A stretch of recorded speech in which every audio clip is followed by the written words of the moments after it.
How's it going, guys? Hi, Sailaja. I guess she's not there yet. Hello, Shilpa. How are you? Good. How are you? How did you get your power back and everything?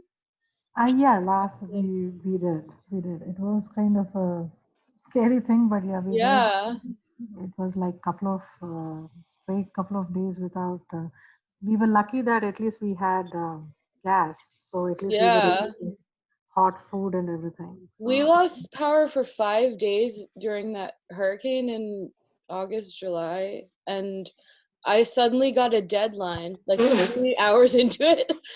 And everything was closed for coronavirus. So I had to go like work out of the car basically yeah, for the rest of the week. But yeah, it's stressful. At least it wasn't cold also. yeah. Because it was like outside, if you look in like all backyards and everything, it's a perpetual sepia mode kind of a photography mode. Everything is so sepia colored. Everything is just all the. It's a huge shock for the environment. Yeah. Mm-hmm. Looking forward to the class. Yeah. Glad to have you.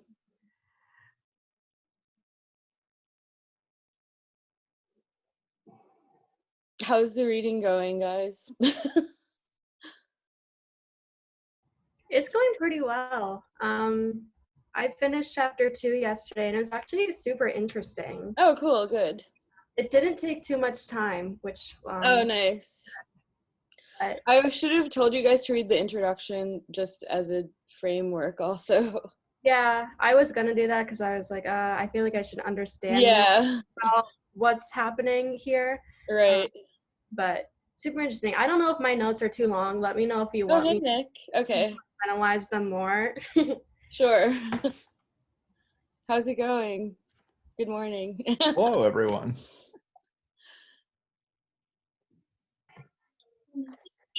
Hi, Tamika. So we have people from all over the country: East Coast, Texas, Detroit, California.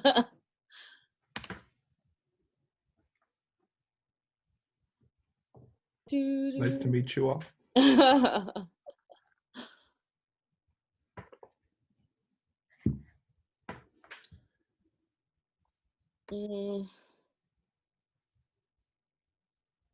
So are you mostly working remotely? Oh yeah. I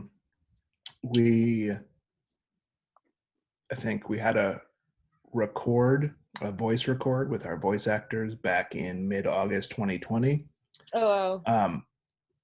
So like my last day of in-person work was us all just being like, yeah, well, just grab the scripts we need and we'll run over to the record studio. And then the next day it's like, so, hey, maybe don't come in today. For a year. Yeah, then we haven't been back since. I was in that neighborhood over the weekend, so I went in and, grabbed a couple of personal belongings, but the calendar on my desk still said March 2020. And I think somebody had done a sweep to make sure there weren't any half-drank cups of coffee on anybody's desk. Oh, yeah. Yeah, it still felt like we had just walked away from it. We used to shoot in this building in Harlem at Columbia that was part of the Manhattan Project. And then later it was used for Agent Orange, but then the protests in '68 shut it down and they never came back. So it was so creepy. They had all their scientific equipment and all their computers and their white coats and calendars and all this stuff still hanging there. So we would use it as a horror set or something. Mm-hmm. Yeah.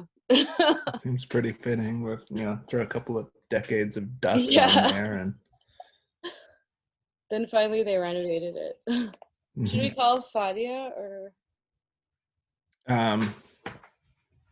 I'll see if I can poke her. Okay. But yeah, she will be along shortly. Okay. Well, maybe we can start with you because we only have an Yeah. hour. So Yeah, I'd be happy to. and you woke up get early. started. So this is Oberlin College sophomores and Start with 8 Hollywood, which is a mentorship program for women of color, and it started on Twitter during the pandemic. So there are 2 different groups, and most people are emerging or mid-career level. And today we have Nick Hoskins, who's the production coordinator for Surfer Jack Studios. And he grew up in Philadelphia before getting his bachelor's degree in history and cinema studies at Oberlin. So he's one of our first Oberlin guests on this Thursday meeting. And he went to earn a master's in TV, film, and new media from San Diego State University before moving to Los Angeles. He worked on game shows, music videos, docuseries, and even feature films before finding a home in animation. Since then, he's had the opportunity to work on a number of animated shows, including Robot Chicken, Buddy, Thunderstruck, Supermansion, Camp WWE, Hot Streets, and Adam Ruins Everything Reanimated History. Most recently, Nick finished season 2 of Pete the Cat, which we got some script pages and watched on Amazon, a musical children's show on Amazon Prime. And then Fadia, when she comes, is a storyboard artist. She's an LA-based award-winning filmmaker and artist from Damascus, Syria. She specializes in storyboarding and visual development for film and animation. Drawing and telling stories are her passion, and she believes that they have the power to change the world. So thank you and welcome. So how did you get, well, where did you grow up? Tell us about where you grew up and how you became interested in storytelling. Oh, hi, Fadia. How are you? Hi. Yeah, there we go. Good morning. The dogs had to be, they needed to be walked again. Okay. So, yeah. My dog sometimes interrupts our tube and I have to let him out anyway. So. I feel, yeah. So I just did the introductions. So we were about to start anyway. Cool. So, so I'll give a little bit of my background to start and then hand it over to Fadia, who has a far more interesting story. I grew up in the Quaker community outside of Philadelphia. I went to Quaker school all through, kindergarten through high school. My dad actually taught at a Quaker boarding school, so I lived on campus at this 350-acre kind of like a Montessori school, but for angsty teens. And by the time I was 18, having lived in this pseudo-religious community and studied there and not really left campus for a decade, I was like, oh, let me get out of here. So that's when I chose to move to Ohio to go to Oberlin, which some of you are familiar with, some of you are not. So it's a good liberal arts school. It's a broad education. I didn't know what I wanted to do yet. This will be the story of my life for a number of years that follows. I knew that I liked watching movies, so I, kind of steered into Oberlin's cinema program, but also did completed a history major at the same time because I was still just kind of feeling out what I liked. After Oberlin, I kind of puttered around for a couple of years. I worked for the college for a couple of years. I did an AmeriCorps year, and eventually Oberlin, when I was there, and I hear it still has a study abroad program at a really intensive film program in Eastern Europe. So really? I did that, in Prague. Oh, wow. It just started. I think I may have been the first cohort that went. Oh. It just started in 2007, 2008. But I've heard from other recent graduates that it's still kind of going. I see a nod. Okay, good. And that really, was sort of one of my codifying moments. That was when I was like, so this is what I want to do. But at least at that point, Oberlin didn't have any production classes. There was like one documentary production class that got taught every other year. So eventually I went back to grad school because I was able to figure out, this is what I want to be doing, but I don't know what I'm doing. So, and since I spent so long at a school, that type of learning really works for me. So off to grad school in Southern California, and then moved up to LA. And like Shilpa said, I worked a bunch of different jobs before. At my first animation job, it was a pretty instantaneous, oh yeah, this is what I want to be doing for the rest of my career. And so, well, okay, I'll ask Fadia first. So can you tell us your general background from your childhood? And then after, for both of you, what influences does that have in your work currently? Wait, that's for me, right? I should answer that. Yeah, well, first tell us your whole background and your story in short of how you became where you grew up and how you got to this point. Okay, so it's a little bit of a long, convoluted story, but basically, I was born and raised in Syria, Damascus, Syria. Okay. For those that don't know where that is, it's in the Middle East. When I was little, my parents, because we were both doctors, it has to do with like their specialty abroad in England and America, because Syria is a third world country, so you have to go to a first world country. Anyways, so I spent my and so there's currently a war in Syria. So oh yeah, yes, there's currently a war in Syria, but that didn't start until 2011. But anyways, I spent my first few cognitive years from ages 3 to 6 in America, and then when I came back from there back to Syria, the one thing that my family, my parents brought with them back from America was a video cassette of The Lion King. Okay. And I didn't speak Arabic. I only spoke English, and I would watch that movie over and over again. We're Middle Eastern, so it is a third world country, so there's no regulations, so they wouldn't hire a babysitter. They would just put on The Lion King, leave me, lock the door, go out, come back. I'm still in front of the TV, have watched it 10 times already. And so that's kind of what got me into drawing, and I've been drawing ever since. And then I stayed in Syria. Drawing was always my outlet.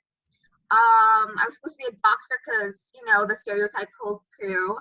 And then the war happened, and things changed where it was okay, I wanted to make a bigger difference, and it kind of puts everything in perspective, because when you experience war, you're okay, I'm probably gonna die, so I might as well okay, that's really dark, but sorry, it's really early, so I'm talking about But war. that's real. I mean, Yeah, it puts things in perspective. I was if I'm going through all this, I might as well try to reach out for my dreams. And I decided to do animation, also because I shadowed my dad in one of his surgeries, and I passed out. So I realized that medicine wasn't for me, even though I was my parents wanted me to go through that. And so the war kind of was make everything an all or nothing situation. It's okay, things are shitty already, so might as well go hard or go home. And I applied for schools from Syria. I applied for schools here in America. I wanted to go to an animation school in America. And I was lucky enough to get a visa, come to America, get accepted at LMU, where I went and studied animation. So I was technically a refugee when I got here. And I studied at LMU for 4 years. I did my thesis there. And then I got 2 internships. I interned at Zag Entertainment. They do Miraculous Ladybug. And I did creative development at Vision Pictures / Dichotomy, which at the time, Chinese studios were buying up the place. They don't do that anymore now, but at the time, all the Hollywood was ooh, Chinese money, yes, please come buy all our studios. So it was kind of a Chinese American co-production. They separated now. But yeah, it was pretty cool. So I got to work at Zag, which is a French studio, and then Vision, which is a Chinese American. So I got to experience different cultures, especially since I'm from Syria, so it was very a global-ish experience, even though I was living in LA. But I got to do their script coverages because it wasn't an animation studio. It was more like a live action studio. And then at Zag, I got to do just general intern stuff, getting coffee, like watching how they do animation and all that. And I ended up falling in love with the story aspect at World Vision a lot more than the production aspect at Zag. And so I realized, like, okay, story is what I want to do. But that was after I did my visual development portfolio, because at first I thought I wanted to do visual development. I feel like everyone who enjoys drawing at one point, they're like, I want to do visual development, I want to do concept art. And some of them actually like do, and they're amazing at it.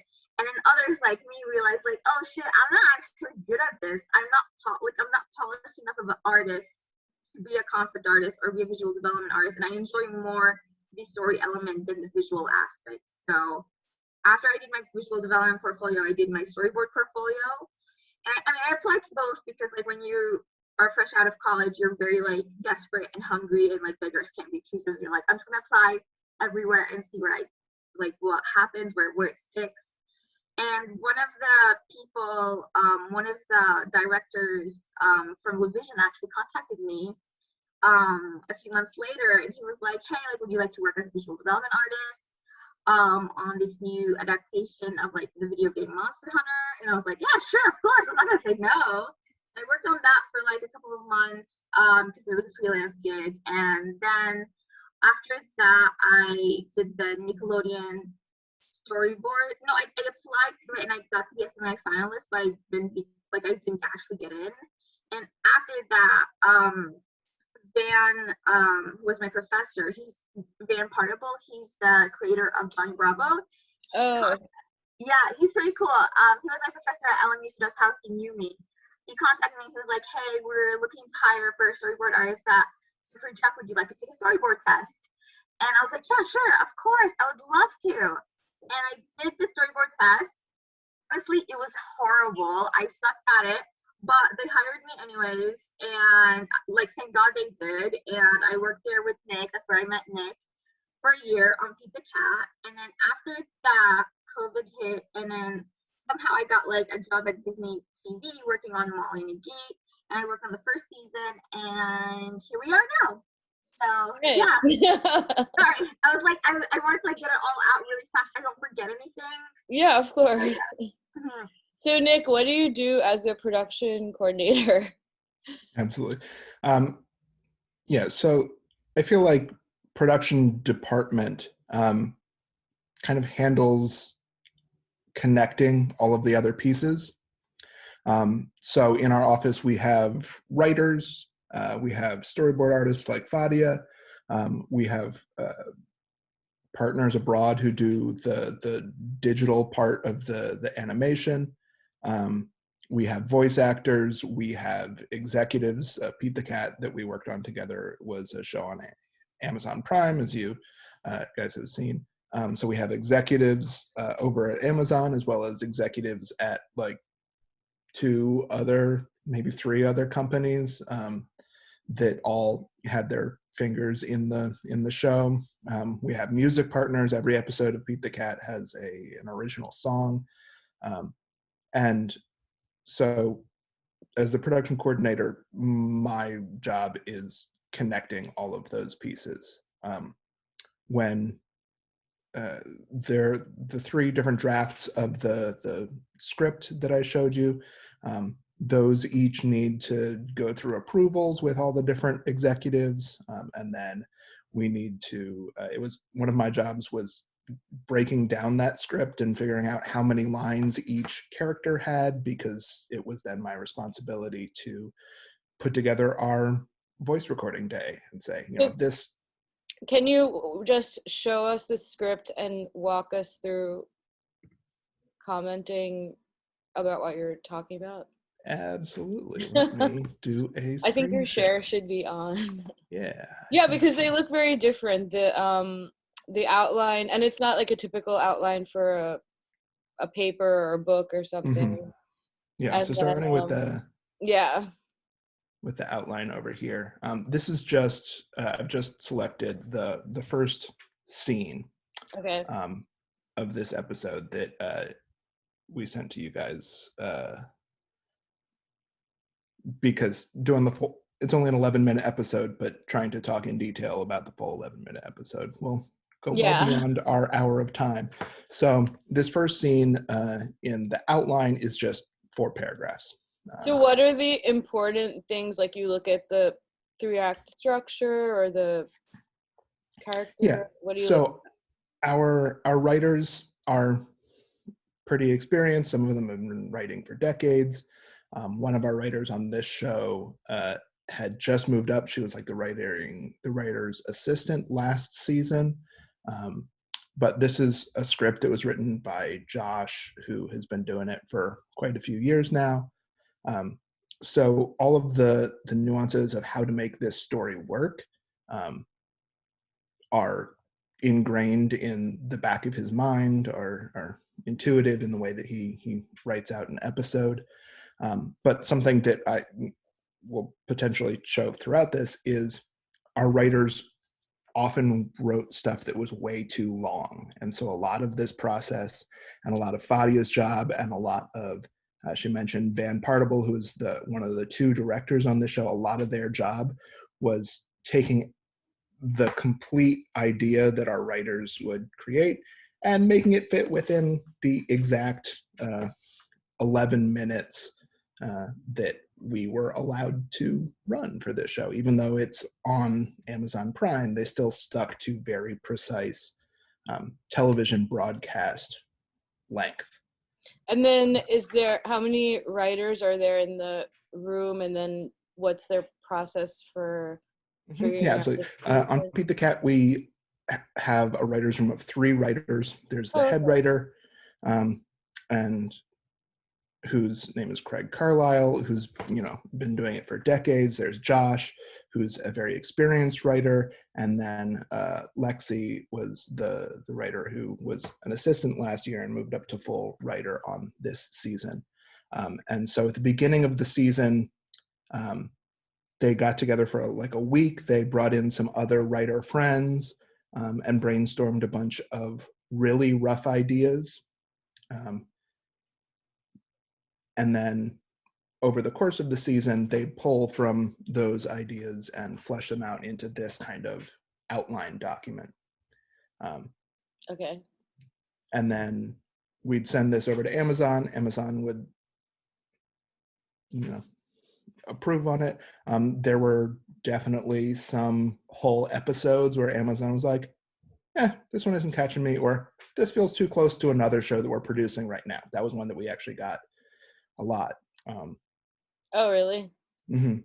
So, I mean. So there's a lot of back and forth, yeah. Mm-hmm. And there are other bigger picture things you may not be aware of. Yeah, exactly. We can come up with a great idea for an episode, but another show that the same executive is working on also just pitched something similar, so they shoot it down. So then what's the next draft of it? And how much time do you have for all of these? Each of these phases each of the drafts is 2 weeks, but they're working on a bunch of different drafts concurrently. Okay. So each of those 3, well, we had the head writer, Craig, and the other 2 writers. Each of them was every 2 weeks turning in an outline, a first draft, a second draft, which I don't have included here because this scene didn't change, and then a final. And our head writer was going through and working on all. So they're writing about 40 pages a week or something, or? It's a little bit easier than that because the hope is that the first draft is really work intensive, and then the better they are at writing, the less they need to revisit in the second and final drafts. Sometimes the final draft is like, hey, you made a typo here, or they're really tiny little tweaks. So each of these is about a 12-page script in total. You're just seeing the first scene. Okay. So every 2 weeks they're putting together, a 4-page outline, a 12-page first draft, and then, a couple pages of tweaks on the later versions of their second and final drafts. So then this one, it has more dialogue, and what else can you tell us about Yeah, this? so this first draft is something you could actually animate. Okay. It's not polished, and all of the executives are going to have their comments on it.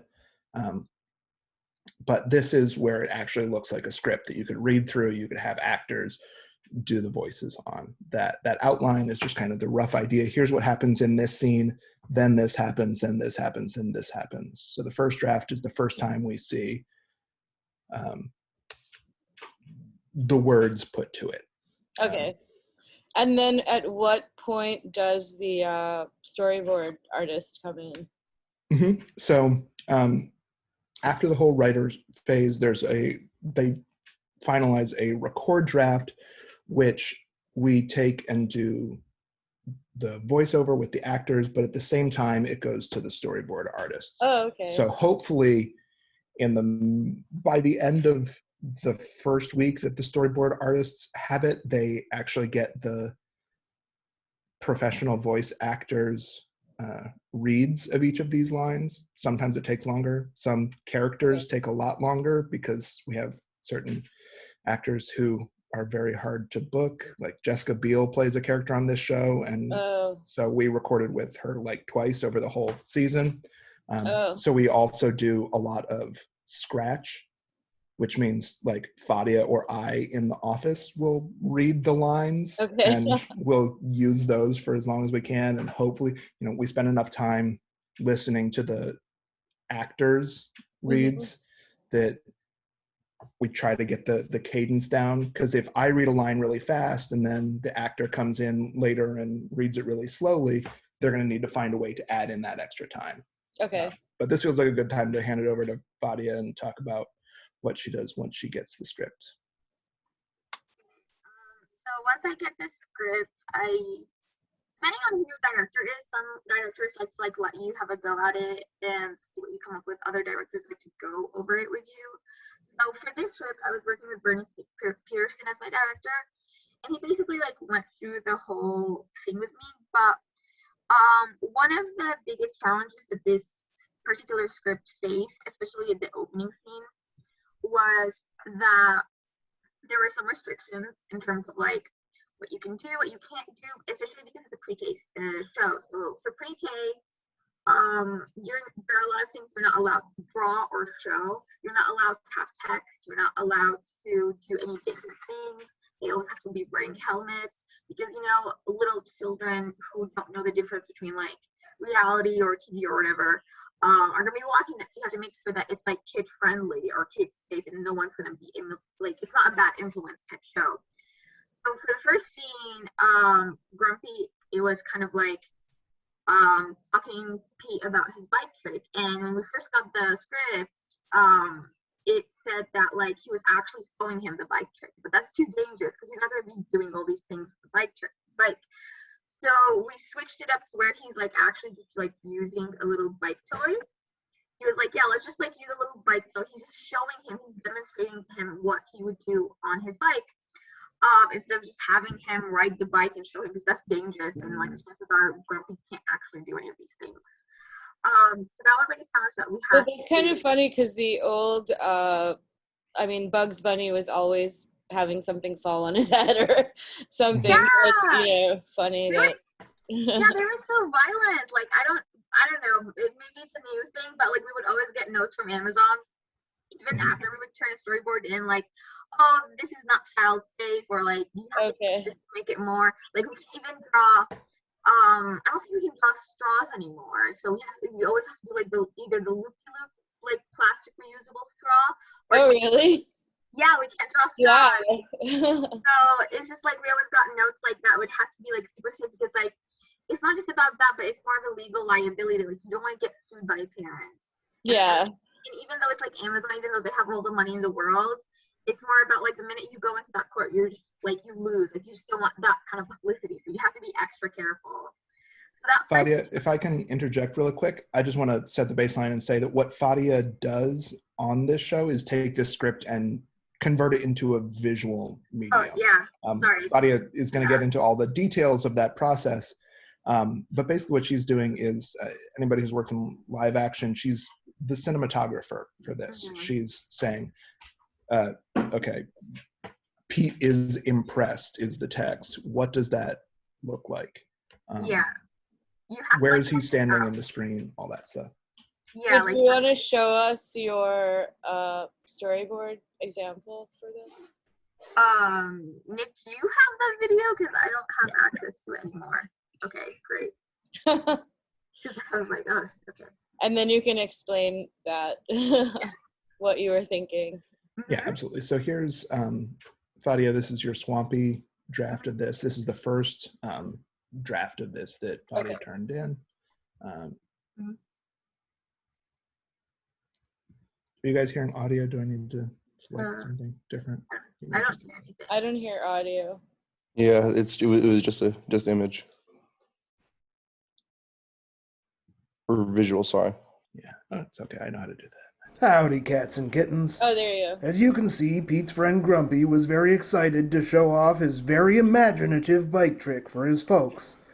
It's a bike trick like no one has ever seen with their eyeballs ever before. Check it out.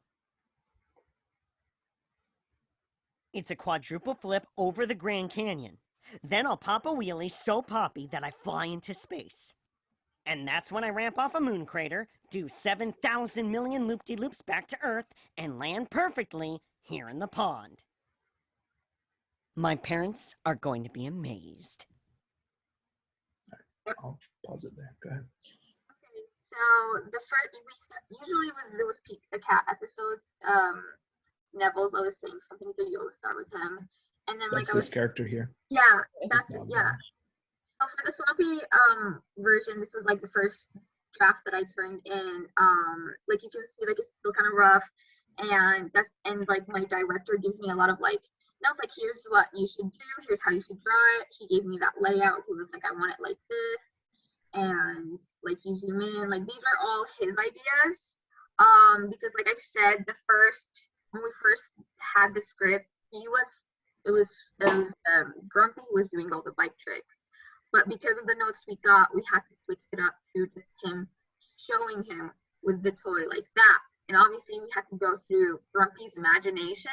So we would zoom in on the bike, we would do a match ripple dissolve cut onto like what Grumpy's imagining.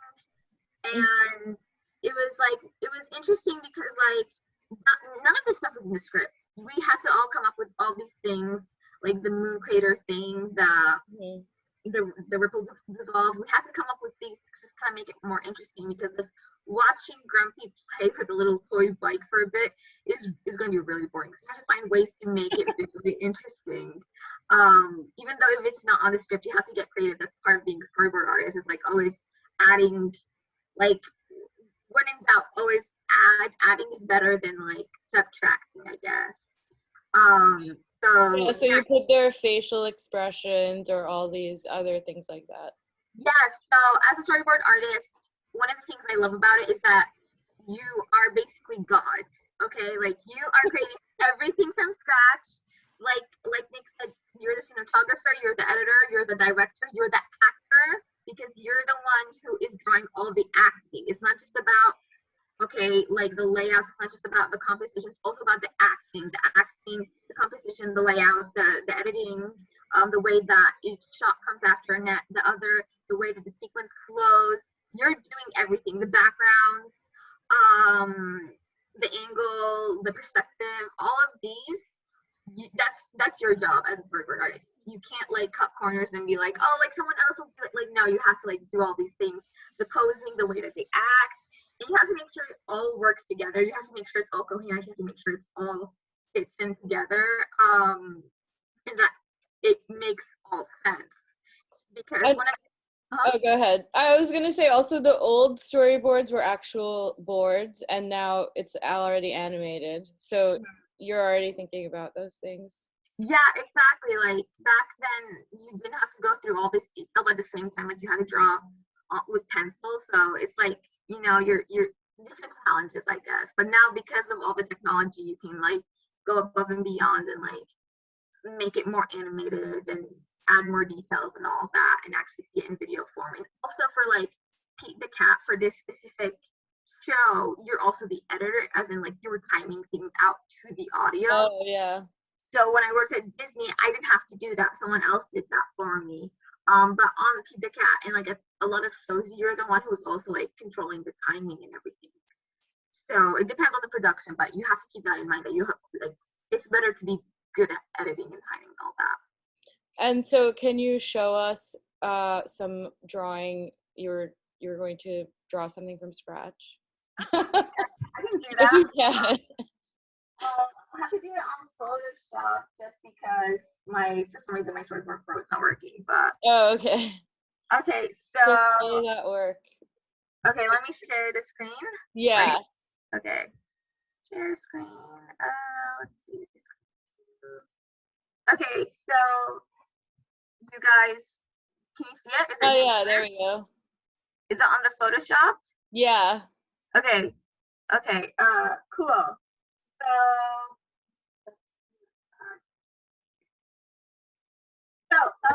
let's say I got a script, right? So there's two approaches that I usually have when getting a script. I either do thumbnails, Okay. or I do.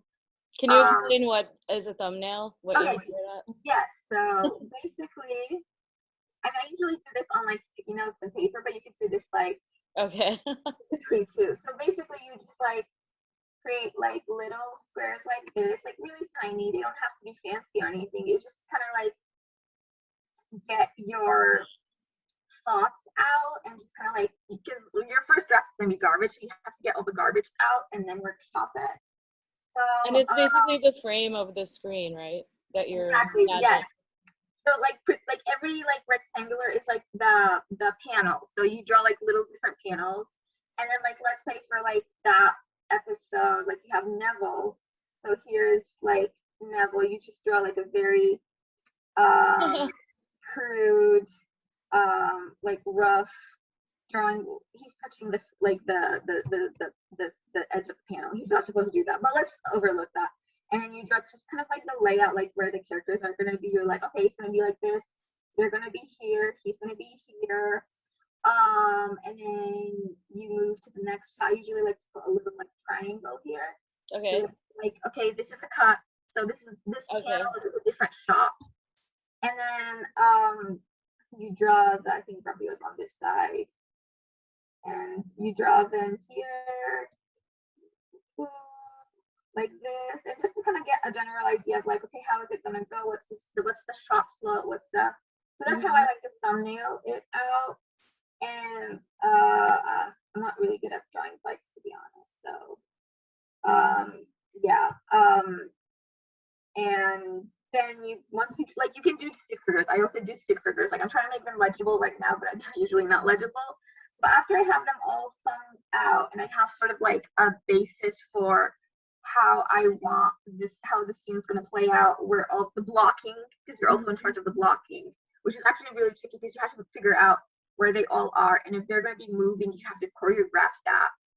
So once I have that figured out, then I can. I do this too for live action, and I draw stick figures. And one of my professors was like, "You should really learn how to do storyboards because then you can express yourself well." Yeah, I mean, honestly, like, you don't really have to be a good artist to be a good storyboarder. It's all about story and clarity more than it is about, like, being a good artist or drawer.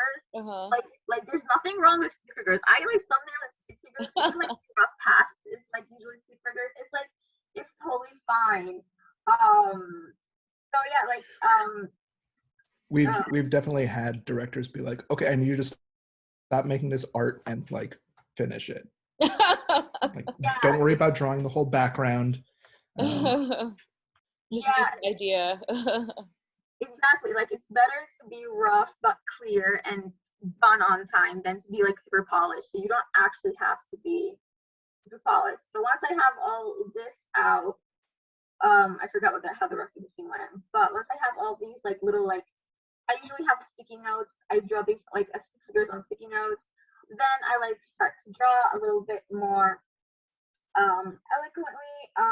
Just ratio's not right. Let's pretend that this is all black. Here, so then, let's say this, like looking at, ever since I did.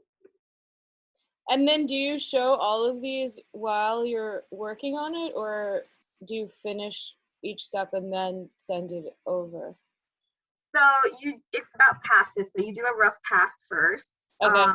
kind of get the general idea, and kind of just show how it would look like to your director, without, it doesn't have to be polished or anything, just kind of like, yeah, just have a foundation, I guess.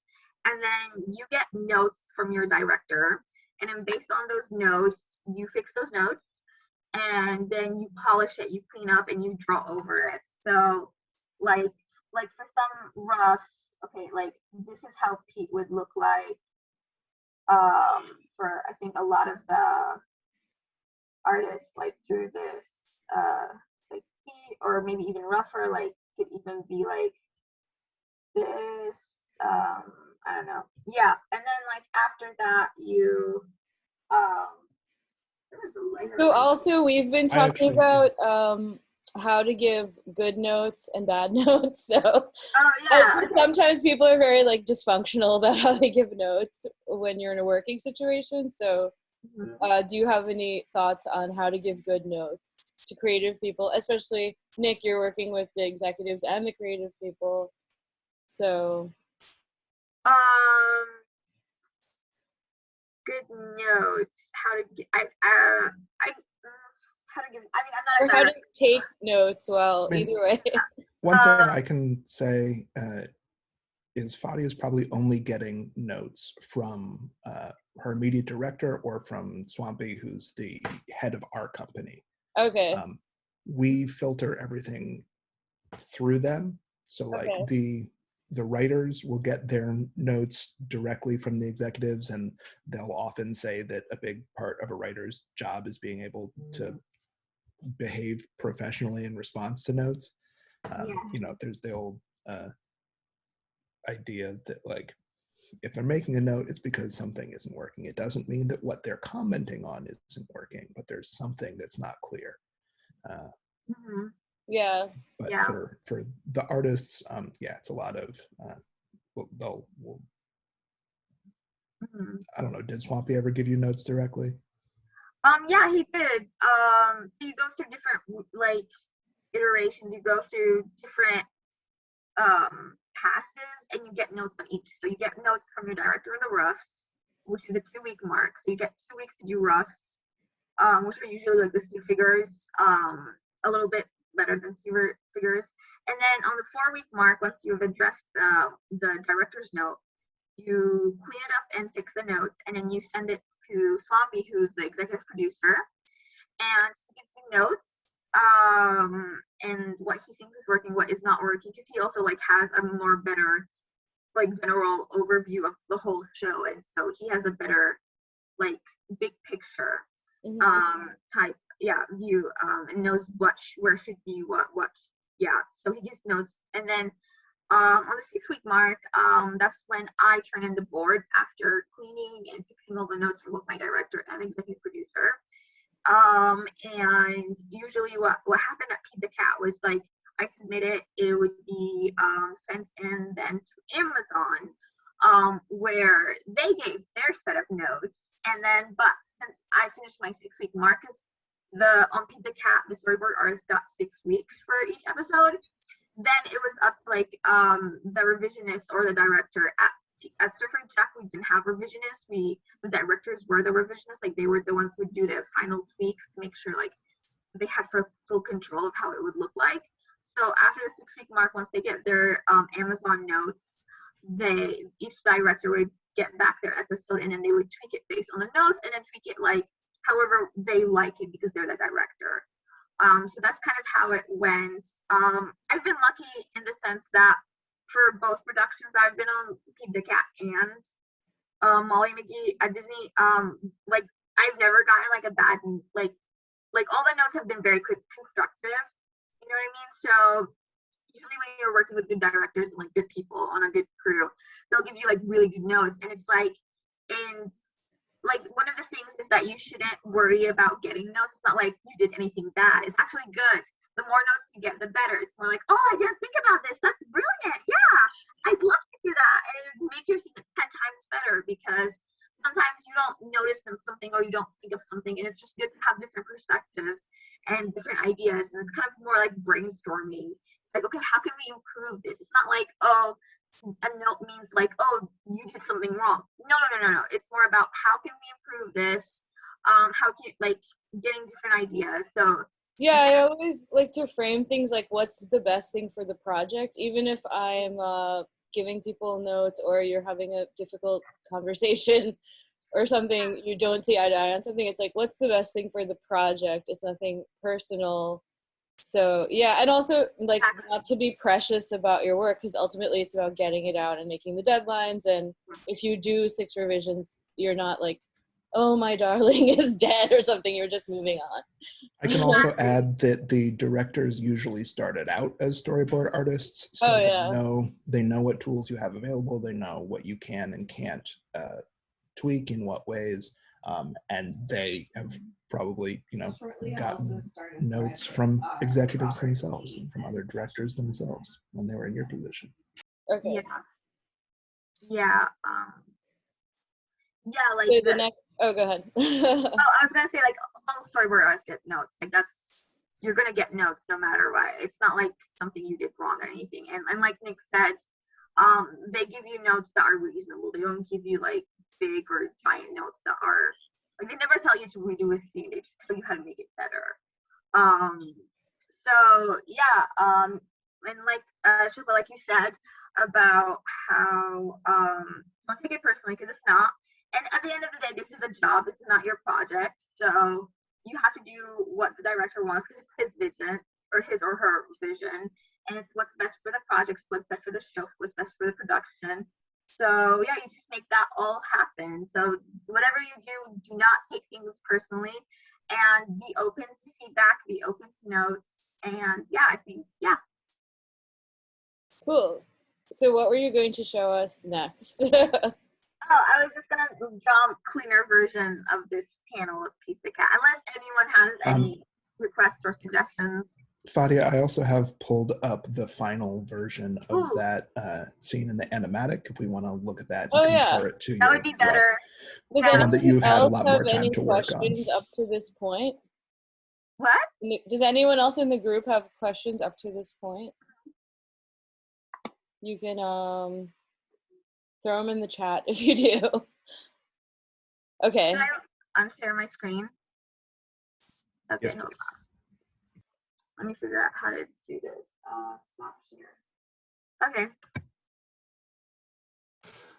I have a quick question, because you said you worked on Miraculous Ladybug as well as like when you worked with Jeff Swampy Marsh, right?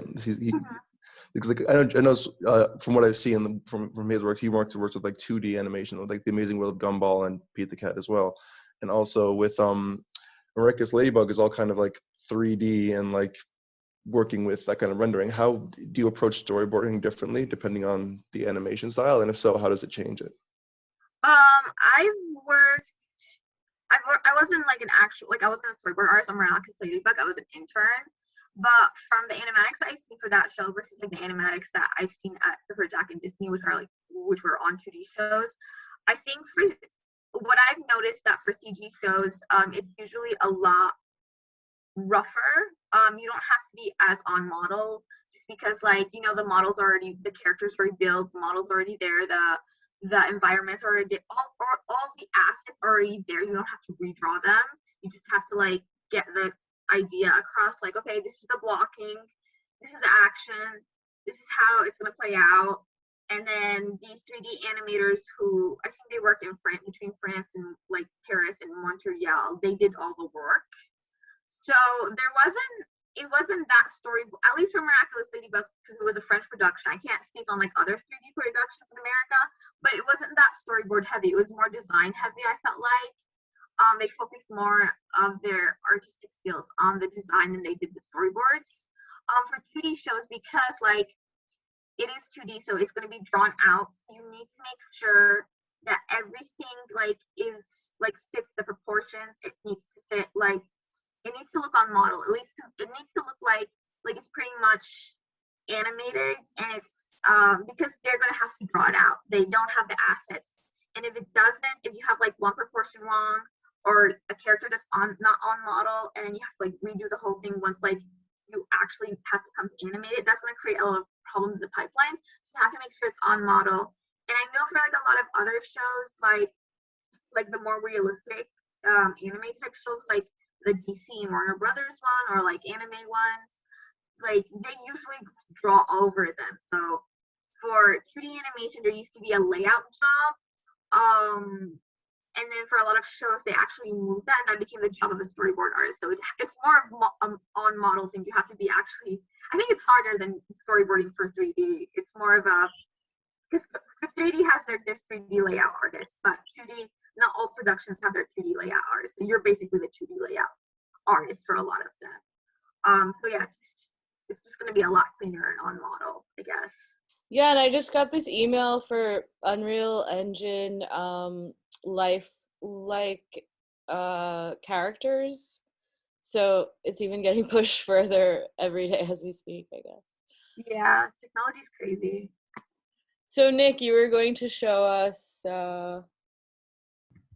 Yeah, so real quick, I'm just going to throw up the that same rough draft that we just looked at, okay, to give you a refresher on what this first pass looks like, where it's got the Howdy, cats super and sketchy kittens. lines. That's As you can my see, Pete's voice friend reading this Grumpy line. was very excited.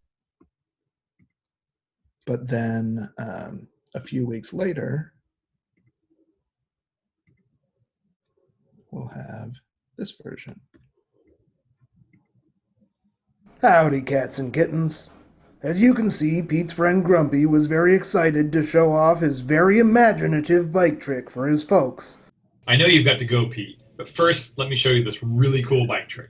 It's a bike trick like no one has ever seen with their eyeballs ever before. Check it out.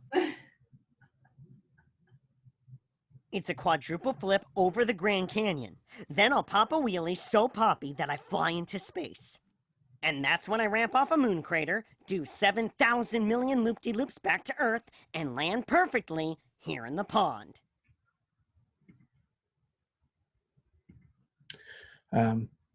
So it looks like some of that is vastly cleaned up. Some of it still looks like really sketchy, lots of tracing lines.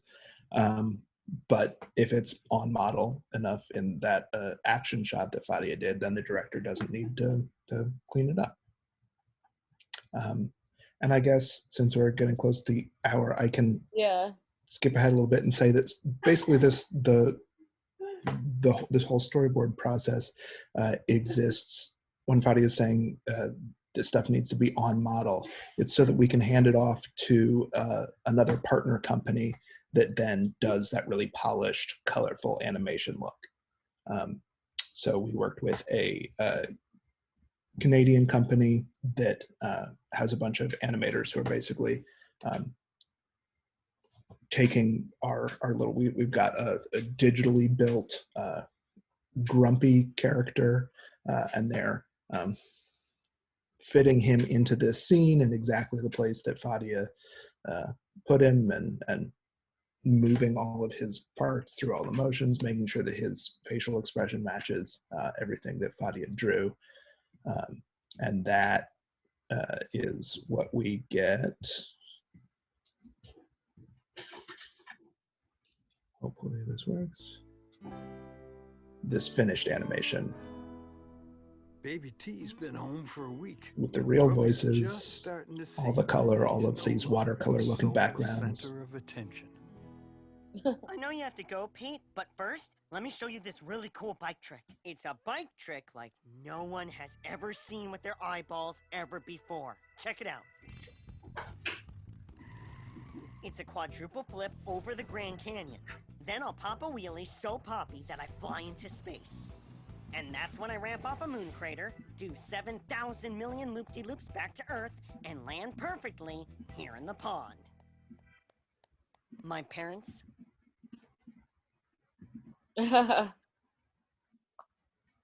Cool. So what kind of skills should people learn if they're interested in getting into animation on either side of this, either as the artist or producing or maybe even writing and directing it? Nick, do you want to go first? I can talk about my skill set, but it will be a little bit disappointing, maybe. In my mind, production is all about soft skills instead of hard skills. There are certainly some softwares that I have learned on the job, but mostly it's organization, scheduling, timing, that kind of stuff.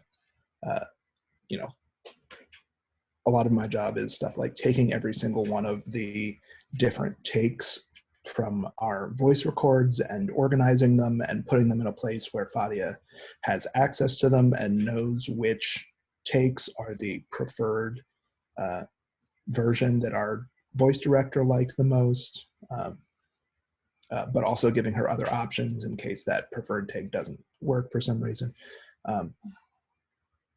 So yeah, organization, communication, scheduling, that kind of stuff. That's what makes a good production department person. And Fadia? I would say storytelling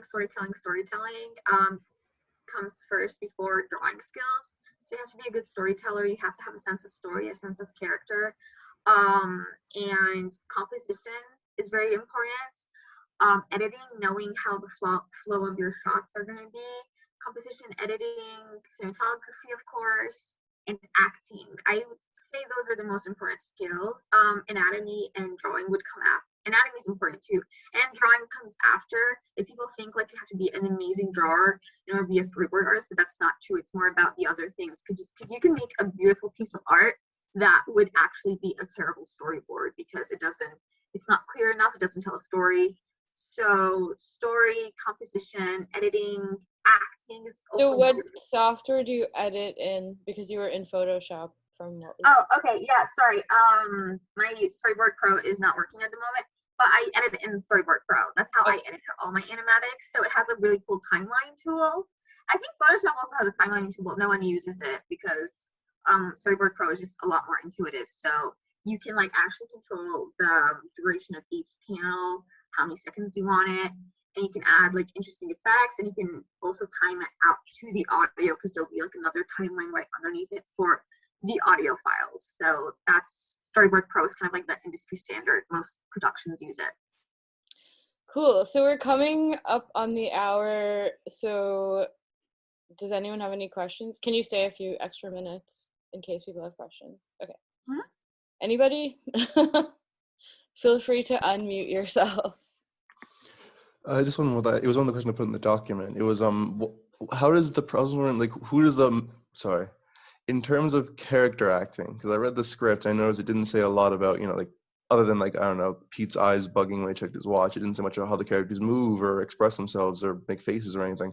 I know that's a really big part of it. So you were talking more about like how that's a lot of that falls on the storyboarders. So I was wondering like who has kind of input on that? Is it like kind of the storyboarders as well as like the animators, directors, production directors, etc.? Do they all weigh in, or is it kind of like the storyboarders like put their own spin on it and it's modified from there, and that's like the base? So it depends on the production. So each production, each show has its own rules for acting. So there aren't any like universal acting rules where it's like all the characters and all the shows have to act like this. For instance, like the Cat, Swampy emphasized on, okay, the characters have to be subtle. We don't want any exaggerated or cartoony acting. It has to be realistic. It has to be subtle. And so you kind of get these kind of like a guideline or like a booklet or like a set of rules. Like here's how the characters act. Here's about their movements. Can I add something to that, Fadia? Yeah. An interesting story from this show. We had to do a lot of fixes because one of Swampy, our executive producer's rules was that no over-exaggerated thing. And so anytime we drew eyebrows that raised higher than the top of somebody's headline, we had to go back and edit them back into a reasonable spot for an eyebrow to land. And that's like part of developing the visual and acting style of this particular show. Like eyebrows up here is something you'll see a lot in animation, but not something that they wanted for this one. Yeah, and like when I worked at Disney, it was the complete opposite, where it's like, go absurd, go cartoony, like laws of gravity, defy the laws of physics, like just go nuts and make them all like gooey and animated and all that kind of stuff. Like no subtle acts. We want the bigger the better. So it depends on the show. And then once you get, as a storyboard artist, you get these rules. Then you have the freedom to decide the acting. Obviously, the director and then the executive producer have top say. They'll tell you if something's working or something isn't, and they'll greenlight it or whatever. But you're the one who has to decide all the acting. You're the one who has to like act it out and draw all the acting and the poses, and use like you can like do it yourself and like act it out yourself and be like I used to tell my sister like, hey, can you act this out for me so I can see how you would do it, or I would watch like other shows and see how they did that. But it ultimately falls on the storyboard artist, and then with notes from the director and the executive producer, you work off it. Fadia, does it help at all once you get the actors giving their reads, when you get the voice files? Oh yeah, a million times, yeah. Like there would be times where before I would get the audio, I would rough it out, and I had in mind like, okay, this is how I think the line is going to be read, and I would draw it out, and then I would get the line, and it would be completely different. They would read it in a completely different way. Maybe it'd be more exaggerated, maybe it wouldn't be as exaggerated as I thought, and I have to redo the scene based on the emotions of the audio. The audio definitely, like the audio is like the Bible of like that's what you go with. That's the foundation of your acting. You go off of the voice recordings. Not all the time though. You don't always get the audio before you start storyboarding. So you just kind of wing it until you do, I guess. Yeah. And you ask your directors. Always have the lines of communication with your director open.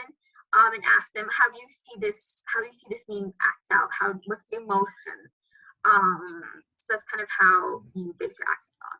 And even though our Canadian animation partner's job is to stick as closely as possible to the animatic, the storyboards that we send them, there are definitely moments where, like you saw in these two animatics, that it's my voice reading Neville the dog, not the actual actor, because he is a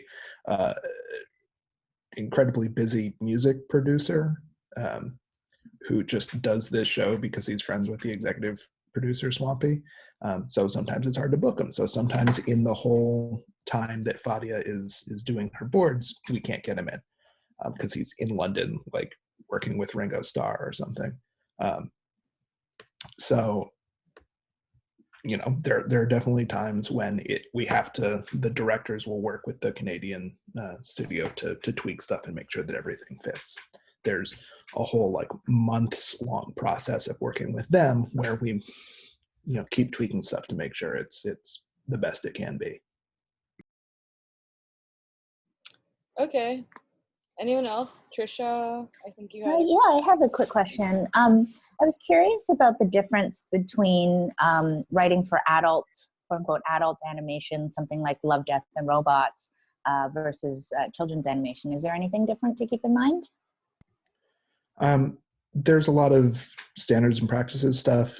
Every company will have its own rules. I'd be curious to see if Fadia's heard similar notes from Disney to the ones that we heard from Amazon. Amazon had a lot of specific rules.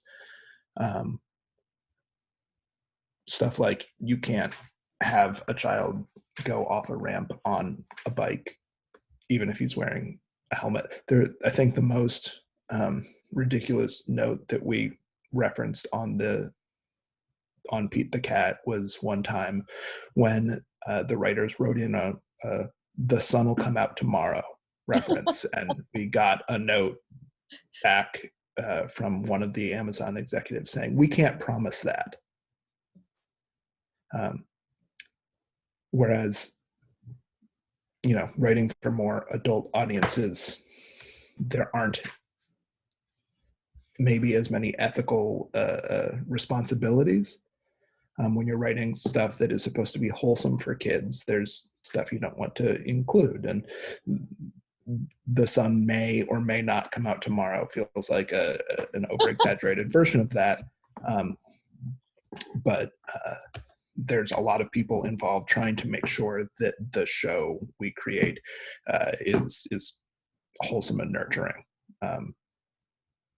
And also pre-K, it has to be at their understanding level. So like I was submitting for a pre-K show and it's very simplified, the concept, and it almost would feel repetitive for an adult probably. Yeah, I think I'm proud of the balance we found on that with Pete. It feels like it can speak to young kids without feeling dumbed down. There's a lot of stuff in the youth market which feels oversimplified, and that's a hard balance to meet. I don't know, Fadia, did you hear any other notes about specifics for other shows that you worked on? The other shows that I've worked on have all been very young adult male centered. For Molly McGee, it was like Nick said, it was kind of like a culture shock for me because there weren't any like rules at all. Well, there were rules obviously, but there weren't as many rules as there were Pete the Cat. For example, like characters could jump up. Like I had a music scene where I had the character like on a snow sled, kind of like go off the edge of the mountain. That's kind of that thing that would never happen in Pete the Cat.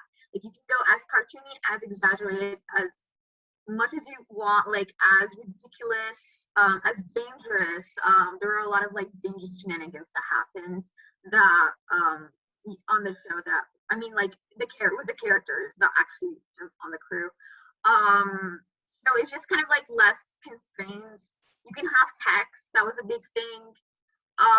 Less constraints, I guess, than pre-K, which makes pre-K challenging. Like people think like pre-K is like easy or dumb, and it's just like there's no challenge to it. This actually makes it a lot more challenging. It's actually like this whole like art form where you have all these restrictions. You have to find a way to get creative with all of them. So it was actually a lot. It was challenging, I guess. But yeah, pretty much what Nick said, I guess. Cool, thank you. Okay, so any other questions? Oh, we were also talking about producing and then like negotiating and rates and all that stuff. Or when you're starting out, we've been trying to talk about that because it's like a mystified thing. So yeah, and when you start out, you may not be comfortable, you know, having those conversations, but now it's become a popular topic. So do you have any tips for anything about that? Yeah, I mean, I'd say that Fadia is very lucky that in animation we have the Animation Guild, which sets rate ranges. Producers aren't in the guild because they're the ones who do the hiring, but that also means that I, as an underling of the producers, don't have any,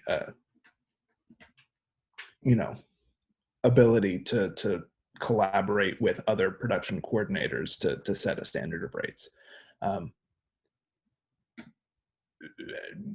So, you know, it's kind of just talking to your friends and knowing kind of what the going rates are for different things.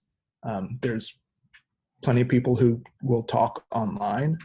At a previous, I can tell you that part of my decision to accept the rate at Surfer Jack for Pete the Cat was by comparing it to a previous job. But that's hard to do on your first job. A lot of people's first job is production assistant, which is kind of the entry level for most different departments. Less so in animation. We didn't have a production assistant on Pete the Cat because it's a small office. It's a very small company. But yeah, I've seen production assistants make very different rates at different companies because there's no union or guild for production assistants. And then Fadia, well, A, is there anything you want to add? And also, because Start With 8 is for women of color in Hollywood, do you have any notes or advice about that? Wait, about the how to negotiate your rate, or about how it was like being a woman of color in Hollywood?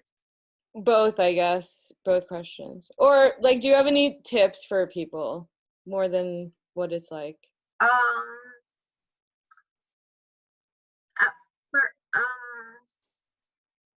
for the right thing, I think Nick has more experience than me. I'm still, like, I've worked less than 2 years, so I don't have that much experience to, like, in terms of negotiation. Not to put you on the spot, but we're just, you know, these are like topics Did Lance basically just say to you that we're paying guild rates? Yeah, we're just saying, yeah. I mean, no, I'm not paying, but you get like there's like union minimum wage, so for different jobs. So actually the storyboard minimum wage is actually pretty good.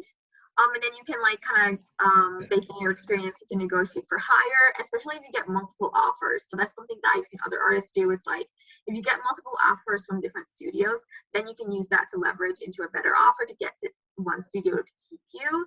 So that's not another thing how to do that. But usually you have to be like pretty experienced, like more experienced than I am. Maybe like in a year or two I'll get to do that. In terms of being a woman of color in Hollywood, I would say it's definitely a double-edged sword in the sense that obviously it comes with a lot of challenges, but at the same time it gives you a very unique perspective, and because this is a creative field, unique perspectives are like very much welcomed. I've been lucky in the sense that for Pete the Cat and for Molly McGee, I haven't had that many challenges for being a woman of color, but when I worked on Monster Hunter, it was definitely a challenge because it was mostly like it was a video game like adaptation, and it wasn't a union studio, so it was very like macho, bro-y culture.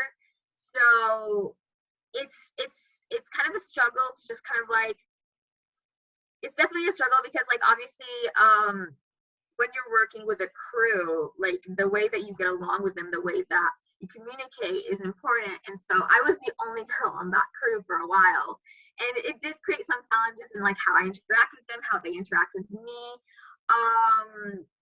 and all that kind of stuff. And even like when I was interning, if it was like a bro-y culture, like at Zach, it was a bit of a bro-y culture.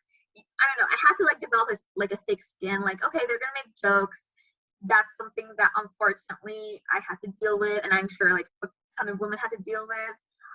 But when you get to better productions and you grow and then you get more experience, you don't face that as much. I didn't face that at Pete the Cat, I didn't face that at Disney at all.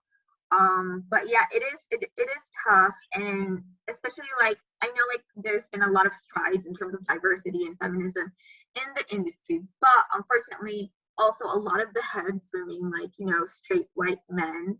And so even though like there's like most of the crews I've been on besides the Monster Hunter one have been all like mostly female or like mostly people of color, but the producers are usually all white men. So that's kind of like something you have to keep in mind, is like even though there's a lot of opportunities for women, it's still kind of like tricky to get on top. It's still kind of tricky to kind of get ahead, but I think that's changing now. So just like keep trying hard, stay optimistic, try your best. Don't let whatever you do, don't let anything tear you down, or like be like, oh, like women would never do this. No, just do your thing. And if you do face like discrimination or whatever, like speak out on it. Don't ignore it. Like I mean I didn't ignore the stuff that like I didn't ignore the jokes or whatever that happened when I was an intern or like on Monster Hunter, but yeah, just like don't let anyone walk all over you. I think that's a big thing. Like don't let anyone walk all over you. It does face challenges, but you do get it to a better place. There is hope, is what I'm trying to say. So, yeah. Oh, and like I said, like it offers you a unique perspective, so embrace it. Embrace the fact that you are a woman of color. Embrace it because it gives you a unique perspective, which is like very important. Like Molly McGee, she was like half Thai, she was half Asian, and she was this girl with ADHD. So she was a character with a unique perspective, and so being like also a woman of color like adds to that. So they want to hire people who represent the characters that they're showing. So it's like a good thing. You gotta own it. You gotta embrace it. Don't be shy. Don't hide it. And then, yeah, Nick, I mean, we were also if I can talking this week about, bringing up those conversations, or as a producer, creating a good working environment for everybody to do their best work or all that stuff. So as it relates to all of these, well, go ahead with what you were saying. Sure. What I can add to that is what I've seen from people who've been in hiring positions. The good ones will hire the person who's best for the job, but even then they can only hire somebody that they know is the best for that job. And so that's a big part of the problem, is a bunch of straight white males probably know a lot of other straight white males. Yeah. And in animation, there's the benefit that it's a lot easier to make yourself known. It's a lot easier to put together a website, a portfolio, an Instagram account that showcases what you're capable of. There have been a couple of projects that we've worked on where we say, well, we don't know a lot of character designers. How do we find them? And so, there are professional organizations. CTN is a big one in the animation industry, where one of our directors had gone. It's a amongst other things they do, there's a live conference every year that has a portfolio review section. So he'd been like, oh, well, here are some like business cards for people that I met at CTN a couple of years ago. And we were able to look up their Instagram accounts or personal websites. And even if they don't have, especially if they don't have their headshot on there, it's really easy to be like, this person has a really interesting visual style that I think would work for this project. I think Surfer Jack was very intentional about trying to be more diverse than other places many of those people had worked before, which is great, but not always something that, if it doesn't come from the top, it's a hard thing to find. It's one of the reasons that I like working there, even as the archetype of the old example. But I have tried to use my position as a straight white male in the past when I've been in hiring positions to bring in people who wouldn't have been considered for jobs otherwise, which I think that concept is why I've enjoyed my time at Surfer Jack. Okay, so any other final thoughts? Oh, go ahead, Fadia. Cool. Adding to that, sorry, I remembered something. Also, one of the things that kind of make the experience between women of color versus white men different in the industry is also a matter of confidence and just confidence and the imposter syndrome. White men are usually, I don't want to generalize, but generally they're more inclined to kind of be confident and apply for things, and even if they, especially if they're not qualified for it, they're more inclined to take risks because they have that, they don't have to doubt themselves. They haven't been told to doubt themselves by society and all that, so they're more inclined to take risks. They're more inclined to be aggressive when it comes to approaching things, and so that usually also helps. So my advice with that is just kind of if you're a woman, don't be shy. Don't let imposter syndrome get you, because I still have imposter syndrome. Don't let your self-esteem or self-confidence get you. You know what, there are men out there who are way less qualified who are probably applying for the same jobs or like for better jobs. So just like push yourself, be confident, take risks. I think that's the biggest thing. That's one of the biggest things that helped me as a woman get to where I am in my career. It's just like I took a lot of risks. I wasn't afraid to fail. And I feel like in general, we're told that we should be more calculated and that we shouldn't do something unless we're 100% sure of it, which is like never the case. You're never going to be 100% sure of something. You have to always take the risk, always try your best and hope for the best and see what happens after that. So I think that kind of element of being able to take risks versus not being able to take risks, and like because of the expectations and standards of both, like women are like more is expected of women, also kind of like adds to it. So just like don't worry, just go for it, I guess. And that's a good note to end on. Just go for it, guys. Yeah, just like take risks. Don't like I know a lot of people who don't apply for jobs because they're like, I'm not qualified enough. They're looking for someone with this amount of years of experience, or I'm not good enough. I want to wait till my portfolio is good enough. Like, no, just apply. Just apply. Harass the recruiter on LinkedIn. Go for it. Even if you don't think you're good enough, go for it. If you're not your best cheerleader, you're not your biggest cheerleader, no one is going to be. So don't let your insecurities get to you. So yeah. A production assistant is the most entry-level job. So if you see a posting that says that's for a production assistant that says we want 2 years of experience doing something similar, that's nonsense, and apply for it anyway. Mm-hmm. Okay, so I guess we're now over time. So thanks for all your input, and this was really fun and exciting, and it seems like a cute project to work on also, because I've done like war stories and you go home crying every day or something.